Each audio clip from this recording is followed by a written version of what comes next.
కడప జిల్లా పులివెందుల్లో ఆ ఇంటి పేరు ఒక బ్రాండ్. అదే వైఎస్ అన్నది. అది గత 3 తరాలుగా ఇంకా గట్టిగానే ఉంది అని చెప్పాలి. అంటే రాజకీయంగా అర్ధ శతాబ్ద కాలంగా మారుమోగుతున్న పేరు. వైఎస్ఆర్ ఇంటి నుంచి ఎవరు పోటీ చేసినా ఓటమి ఉండదు. ప్రత్యక్ష ఎన్నికల్లో వారు నిలుచుంటే అవతల వారికి గెలుపు సందేహం అన్నది ఖచ్చితంగా చెప్పే మాట. మరి ఆ ఇంటి ఆడపడుచు ఒక దివంగత ముఖ్యమంత్రి కుమార్తె, మరో ముఖ్యమంత్రి చెల్లెలు అయిన షర్మిలకు ఇప్పుడు పులివెందుల్లో రాజకీయంగా పరిస్థితి ఎలా ఉంది అంటే ఇబ్బందికరంగా ఉంది అని చెబుతారు. వైఎస్ఆర్ కుటుంబం మొత్తం జనాభా సింపుల్గా చెప్పుకుంటే 750 పై మందే ఉంటారు. వారంతా బంధువులు. ఇక సన్నిహితులు, స్నేహితులు, దూరపు చుట్టాలు, పరిచయస్తులు ఇలా తీసుకుంటే వేలల్లో ఉంటారు. మరి ఇంతటి పెద్ద కుటుంబం, కొండంత కుటుంబం నుంచి వచ్చిన షర్మిలకు రాజకీయంగా అండ ఎంత మేరకు దొరుకుతోంది అంటే సమాధానం పెద్దగా లేదు అని. ఆమె ఒక విధంగా చూస్తే ఒంటరి పోరాటం చేస్తున్నారు అని చెప్పొచ్చు.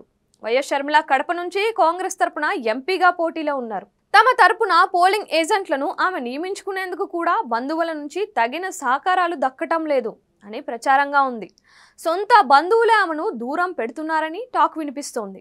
ఆమె పులివెందుల్లో పర్యటించినప్పుడు, అలాగే కడపలో తిరిగినప్పుడు కూడా సన్నిహితులు అయిన వారు, బంధువులు ఎవ్వరూ దగ్గరకు రాకపోవడాన్ని కూడా అంతా చూస్తున్నారు అంటాకు. వైఎస్ జగన్ సీఎంగా ఉన్నారు. ఆయనతో అందరికీ నేరుగా పరిచయాలు ఉన్నాయి. ఉపకారాలు కూడా పొందిన వారు ఉన్నారు. ఇక షర్మిల విషయమే తీసుకుంటే ఆమె జగన్ని నేరుగా టార్గెట్ చేస్తున్నారు. సొంత అన్నతో విభేదించిన తరువాత ఆమెకు కడప కానీ పులివెందుల కానీ సరికొత్త అనుభవాలను చూపిస్తుంది. ఒకనాడు ఆమె కడపకు వస్తే నీరాజనాలు పట్టిన బంధుగణం, సన్నిహిత జనం ఇప్పుడు ఆమెను పూర్తిగా దూరం పెట్టేశారు అనే వాదన ఉంది. వైఎస్ఆర్ కుటుంబీకుల మద్దతు కూడా షర్మిలకు దక్కడం లేదు అని చెబుతున్నారు. దీంతో షర్మిల ఒక విధంగా షాక్ తిన్నారని అంటున్నారు. తన వారు అనుకున్న వారు దూరం కావడంతో ఆమె ఆవేదన చెందుతున్నారు. గతంలో తనతో ఉండే బంధువులు కూడా ఈసారి ముఖం తిప్పుకొని పక్కకు పోవడం అంటే ఆమెని పూర్తిగా బాధించే అంశమే.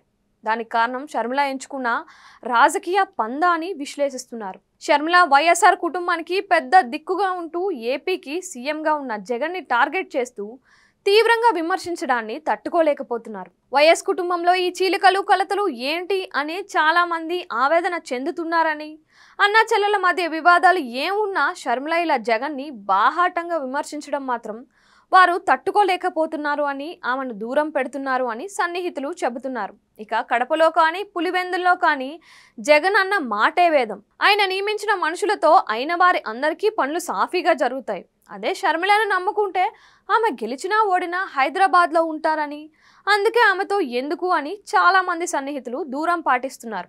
మరికొందరు అయితే ఆమెతో మాట్లాడితే ఎక్కడ జగన్కి తెలిసి ఆయన ఆగ్రహానికి గురవుతామని భయపడి కూడా ఆమెను దూరం పెడుతున్నారు. ఇక వైఎస్ షర్మిల కడప ఎంపీగా నామినేషన్ వేసినప్పుడు కూడా సాదాసీదా కార్యక్రమంగానే సాగింది. ఆమె వెంట వైఎస్ఆర్ కుటుంబీకులు ఎవరూ లేరు. ఆఖరకు షర్మిల ఎంపీ నామినేషన్ పత్రాల మీద సంతకాలు కూడా బంధువులు నిరాకరించారు అంటే పరిస్థితి ఎలా ఉందో అర్థం చేసుకోవచ్చు.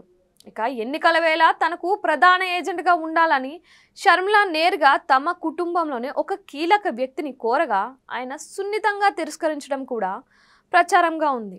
ఈ ఒక్క కడప సంఘటనతో కడపకు పులివెందులకు షర్మిల పూర్తిగా దూరం అయిందని లోకల్ టాక్.